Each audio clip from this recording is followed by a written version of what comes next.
Doctor साहब, corona पूरे दुनिया में तबाही मचा रहा है, इससे कितना डरना चाहिए?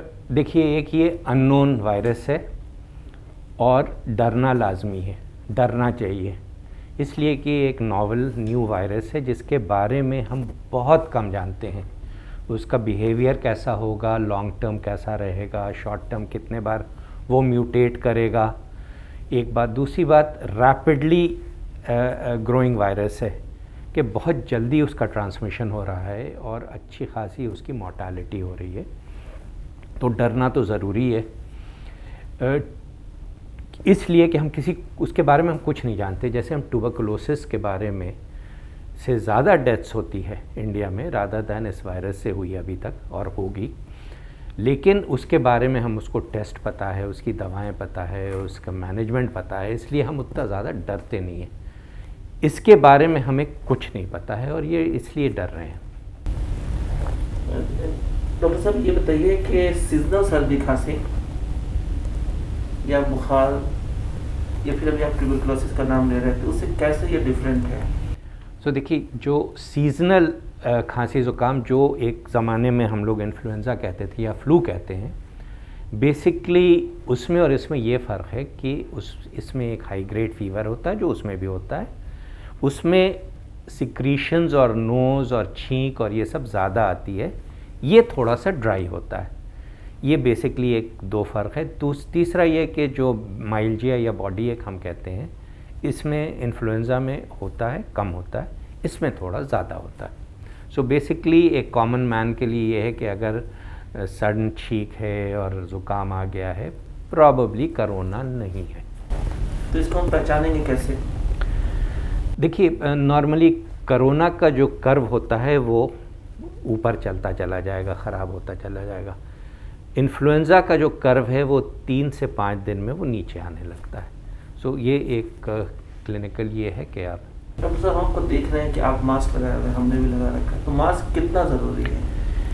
देखिए, बेसिकली कोई भी मास्क जो है और आजकल वो कपड़ा या कोई भी कपड़ा बांधना, बेसिकली वो एक फ़िज़िकल डिस्टेंसिंग कर देता है। जो आपके मुंह से और नाक से ड्रॉपलेट निकलता है, इसकी वो फ़िज़िकल डिस्टेंसिंग कर लेता है और वो ड्रॉपलेट्स होता है, उसके अंदर ये वायरसेस होते हैं। जब आप छींकते हैं तो बहुत दूर तक वो वायरस जाते हैं उस ड्रॉपलेट के साथ, तो उसका एक फ़िज़िकल प्रोटेक्शन कर लेता है।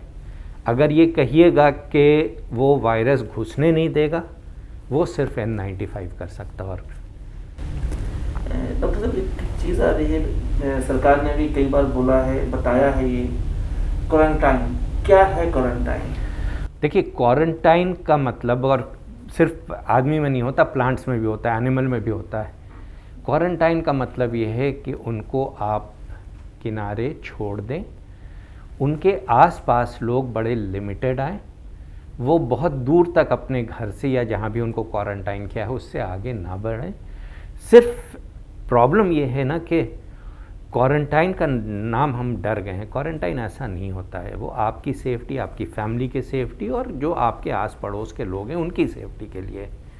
इसका मतलब कि आप एक लिमिटेड स्पेस में रहेंगे, एक लिमिटेड टाइम तक रहेंगे, एक लिमिटेड एक्टिविटी कर पाएंगे, ये क्वारंटाइन होता है। तो क्वारंटाइन में हमें क्या करना चाहिए या क्या नहीं करना चाहिए, कुछ बताएंगे इसके बारे में?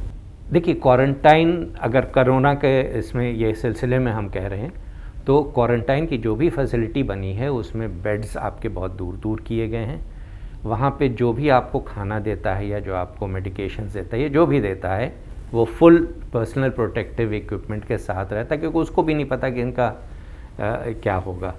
और बेसिकली वो सारे कुछ इस तरह से डिज़ाइन होते हैं कि उसमें नेगेटिव प्रेशर हो, मतलब ये कि वो बाहर उस हवा को नहीं फेंक पाएँ, इनफैक्ट ऊपर फेंक पाएँ, दूर फेंक पाएँ। लव अग्रवाल जी, जो केंद्रीय स्वास्थ्य मंत्रालय के जॉइंट सेक्रेटरी भी हैं, उन्होंने कहा था मरीजों को ऑक्सीजन और क्रिटिकल केयर पे रखा गया है, तो ये कौन सा मेथड है जो यूज़ हो रहा है? देखिए, वो एक चीज़ होता है कि आपने सुना होगा 80-85% लोग बिल्कुल ठीक होकर निकल जा रहे हैं, उनको कुछ किसी चीज़ की ज़रूरत नहीं है। एक ज़ुकाम होता है, सोर थ्रोट होता है, फीवर होता है, वो क्योर हो जाते हैं। अब बचते हैं वो लोग जो 5% वाले हैं जो क्रिटिकल केयर में जाते हैं। कुछ लोग हॉस्पिटलाइज होते हैं। अब जैसे बोरिस जॉनसन है, आपने देखा कि पहले वो घर में रहें, जब काबू नहीं हुआ तो वो हॉस्पिटल आए, जनरल वार्ड में रहे, उसके बाद काबू नहीं हुआ तो वो फिर ऑक्सीजनेशन के लिए वो आईसीयू में गए। तो मतलब यही है कि अगर उस लास्ट 5% पर अगर आप पहुंच जाते हैं तो शायद आपको ये ज़रूरत पड़ेगी। कल आईसीएमआर ने कहा है कि 40 से ज़्यादा कैंडिड वैक्सीन के लिए ऊपर ये काम कर रहे हैं। जी, तो कैंडिड वैक्सीन क्या है? कैंडिड वैक्सीन देखिए बेसिकली जो भी है, जैसे हमारे पास बहुत सारी वैक्सीन है, इन्फ्लुएंज़ा की वैक्सीन है, वो ये है कि जो ये वायरस आपके अंदर घुसा है उससे उसकी एंटीबॉडी निकालते हैं कहीं कहीं और उसको फिर वो इंजेक्ट करते हैं, जो आपने अभी सुना होगा कि प्लाज्मा में, कि प्लाज्मा एक दूसरे आदमी का खून दे के आपका प्लाज्मा उसको क्योर कर रहे हैं। तो बेसिकली वही है कि उस एंटीजन वो है जो घुसता है, तो कोरोना एंटीजन है, वैक्सीन उसको स्टॉप करती है। ये बेसिक प्रोसेस है और बहुत सारे कंपनीज काम करें, बहुत सारे मुल्क काम करें। अच्छा हो कि वो जल्दी से किसी के नाम आ जाए तो उनका पेटेंट हो जाएगी वो वैक्सीन। आपको क्या लगता है कब तक ये वैक्सीन? 1 साल से पहले तो नहीं आनी है। इसलिए नहीं आनी है कि जिस तरह से हमारे रिसर्च प्रोजेक्ट्स होते हैं फ़ेज़ 1, फ़ेज़ 2, फ़ेज़ 3, उसके बाद जब वो फ़ेज़ 3 होता है तो फिर वो पब्लिक ट्रायल के लिए आती है। एक बात और, अभी सरकार लगातार एक वर्ड यूज़ करती है, एपिडेमिक एक्ट। तो ये एपिडेमिक एक्ट और एपिडेमिक डिजीज़ ये किस तरह से दोनों? देखिए एपिडेमिक एक्ट बहुत पुराना एक्ट है, 1800 कुछ सदी का वो एक्ट है और बेसिकली उस एक्ट में ये किया गया है कि उस ज़माने में प्लेग होता था, उसके बाद में स्पेनिश फ्लू आ गया, तो वो ये करते थे कि उस पूरे एरिया को लॉकडाउन कर देते थे। जितने लोग हैं उनसे कहते थे भाई सिर्फ ये अभी हमको बचाना है, महामारी जिसे हम कहते हैं वो एपिडेमिक है। तो एपिडेमिक से फ्लू की नहीं होती, प्लेग की भी हो सकती, मलेरिया की भी हो सकती, किसी भी डिज़ीज़ जो नॉर्मल कोर्स से ऊपर चला जाए, जैसे आपका चिमकी बुखार आजकल फिर शुरू हुआ है, तो वो एक एपिडेमिक होती है। मगर जब सारे दुनिया में पहुंच जाए तो उसको पैंडेमिक कहते हैं। तो आपके हिसाब से कोरोना वायरस पैंडेमिक है क्योंकि वो सिर्फ हमें नहीं, 180 मुल्क शायद हैं जो दुनिया में अफेक्ट हो चुके हैं इससे। तो ऐसे में हमें क्या कदम उठाने चाहिए? देखिए क्योंकि हमको वायरस का बिहेवियर बहुत ज़्यादा पता नहीं है, कोई भी वायरस या bacteria for that matter, 80% transmission इससे होता है।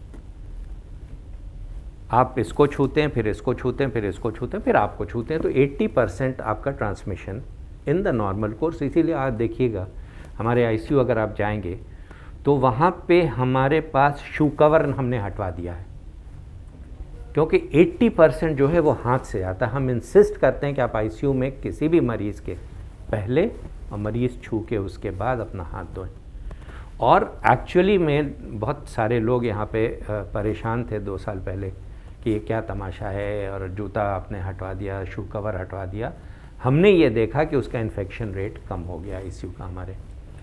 तो हैंड वॉशिंग 80% टेक्स केयर, और कुछ जो आपका ड्रॉपलेट है वो आपके मास्क, सोशल डिस्टेंसिंग इसलिए कि जितने दूर आप खड़े होंगे उतनी उसकी छींक की जो वो आएगी ड्रॉपलेट्स वो आप पे नहीं आएगी। बेसिकली ये प्रिवेंटिव मेजर्स और इसके अलावा कुछ नहीं है। कोई भी वायरस या बैक्टीरिया एक कोट के अंदर रहता है और वो कोट जो है पॉलीसैकेराइड्स और एक चीज़ होती है लिपिड मतलब फैट। तो इस फैट को पेनिट्रेट करना आसान होता है जब आप या तो अल्कोहल यूज़ करें या डिटर्जेंट यूज़ करें, कोई भी सोप यूज़ करें। कोई ज़रूरी नहीं है कि एक पर्टिकुलर कंपनी एक पर्टिकुलर नाम का सोप यूज़ करें। तो वो क्या करते हैं कि 15 से 20 सेकंड में वो कोट टूटने लगता है और इसीलिए कहते हैं कि बॉस हाथ धो, साबुन यूज़ कर लो। इसमें क्या हमें अच्छे ब्रांड का अच्छा साबुन यूज़ करना चाहिए? कोई क्योंकि सब में वो होता है। सोप जो केमिकल है सोप वो सब में एक ही होता है, किसी में महक ज़्यादा होती है, किसी में क्रीम ज़्यादा होता है, मगर सोप का बेसिक इंग्रेडिएंट सब में एक होता है। आपने एक वर्ड यूज़ किया अल्कोहल। ईरान में भी मामला आया कि लोगों ने अल्कोहल पी लिया जी और वो डेथ कर गए। तमिलनाडु से भी एक केस आया कि उन्होंने आफ्टर शेव लोशन को पी लिया 2 लोगों ने, तो उनकी डेथ हो गई। हाँ, तो हम अल्कोहल लेकर के खुद को क्यों नहीं ठीक कर सकते? नहीं कर सकते ना, इसलिए नहीं कर सकते कि अल्कोहल जो है जब वो ब्रेकअप होता है, आप जैसे मुंह से पीजिएगा पेट में जाके वो ब्रेकअप हो जाता है, और बेसिकली उसका कंपोनेंट वाटर होता है, OH होता है, ठीक है, वहाँ तक ठीक है। लेकिन ये कहना कि हम पी के वो अल्कोहल मेरे बदन में दौड़ेगा और क्योर कर देगा, मेरे नोज़ में दौड़ेगा और क्योर कर देगा, ये गलत बात है। दूसरी बात, जो अल्कोहल वो पी रहे हैं जहाँ से डेथ हुई है वो एथेनॉल नहीं है, वो मेथेनॉल है, जिसको हम लोग स्पिरिट कहते थे एक ज़माने में। ब्लू रंग का जब आप सुई लगवाते थे ना, तो वो डेडली पॉइजन है और सबसे पहले आपका विजन चला जाता है। तो एथेनॉल लेने से सही हो सकता है? बिल्कुल नहीं, क्योंकि उसका जो हाफ लाइफ है बहुत छोटा सा होता है। जब तक आप पीते हैं जब तक वो ब्रेकअप हो जाता है। अब नाक में तो अल्कोहल नहीं डालेंगे आप, इसलिए। सरकार से कुछ कहना चाहेंगे आप? देखिए, हम अप्रिशिएट कर रहे हैं कि कम से कम हम लोग एक साथ तो आए, हिंदुस्तान में भी, बिहार में भी, ठीक है, उसके अपने लीगल इम्प्लिकेशंस, ये इम्प्लिकेशंस सब कुछ है, बट सरकार को ये सोचना चाहिए कि हर आदमी इस वक्त उनके साथ है और उनकी मेहनत को वो ज़ाया नहीं होने देगा। देखा गया है कि जो ओल्ड एज लोग हैं, या फिर कहिए कि अबव 50-55, तो उन लोगों ने कहीं ना कहीं साइकोलॉजिकली ये मान लिया है या मान रहे हैं कि हम महीने, 2 महीने या 6 महीने से ज़्यादा नहीं बचने वाले हैं, या कोरोना हमको लेके ही जाएगा। देखिए, वो बेसिकली एक फियर कॉम्प्लेक्स क्रिएट हो गया है और फियर कॉम्प्लेक्स की वजह से लोग डरने लगे हैं। अदरवाइज़ कोई ऐसी चीज़ नहीं है, जैसे किसी भी वायरस के साथ होता है इसके साथ भी वही होता है। डायरिया में भी कुछ वायरसेस होते हैं जिसको रोटा वायरस हम कहते हैं। तो ये वायरस का मतलब ये नहीं कि आप मर जाएंगे, और अगर सिर्फ ये कि अगर आपके पास कोमॉर्बिडिटी, डायबिटीज़ है, ब्लड प्रेशर है, किडनी आपकी ठीक नहीं चल रही, आपको पुरानी लंग डिजीज़ है, तो नेचुरली कोई भी वायरस, कोरोना भी करेगा, कोई भी वायरस आपको ज़्यादा असर करता है। तो इस वायरस में के इलाज में कोई खास दवा नहीं, कुछ WHO ने कहा है, कुछ जो एंटी वायरल ड्रग्स हैं वो भी कहा है कि आखिरी वक्त में दीजिएगा, और जब एक प्रोवर्बियल जो एक धागे से आप टंगे हुए हैं तब आप कोशिश कीजिए, अदरवाइज़ नहीं। अभी देखा गया कि अमेरिका के राष्ट्रपति ने बड़े ज़ोर शोर से इंडिया से दवा इंपोर्ट की, तो वो कौन सी दवा? देखिए, वो हाइड्रोक्सीक्लोरोक्विन है, जो मलेरिया की दवा होती है, उसको हाइड्रोक्सी, उसका एक अलग मॉलिक्यूल है जिसको हाइड्रोक्सीक्लोरोक्विन कहते हैं। लेकिन अगर आपने न्यूज़ चैनल्स फॉलो किया, CNN वगैरह, तो उसमें एक चीज़ देखा होगा कि जो उनकी साइंटिफिक कम्युनिटी है अमेरिका की और जो ट्रंप साहब हैं वो अलग खड़े हुए हैं। आज तक ना FDA ने अप्रूव किया है, ना NIH ने उसे अप्रूव किया है। ट्रंप साहब कहते हैं कि साहब इससे क्योर हो जाता है। अच्छी बात है अगर क्योर हो जाता, अगर क्योर हो जाए तो अब भी दे दें, शायद रुक जाए वो महामारी वहाँ। लेकिन अगर किसी भी साइंटिफिक बॉडी ये नहीं कहेगी जब तक वो उसको एक्सपेरिमेंट में चेक नहीं कर लेगी। सोशल मीडिया में एक मैसेज बहुत तेज़ी से वायरल हो रहा था कि गर्मी आते के साथ ये वायरस ख़त्म हो जाएगा। नहीं, ये बिल्कुल गलत बात है।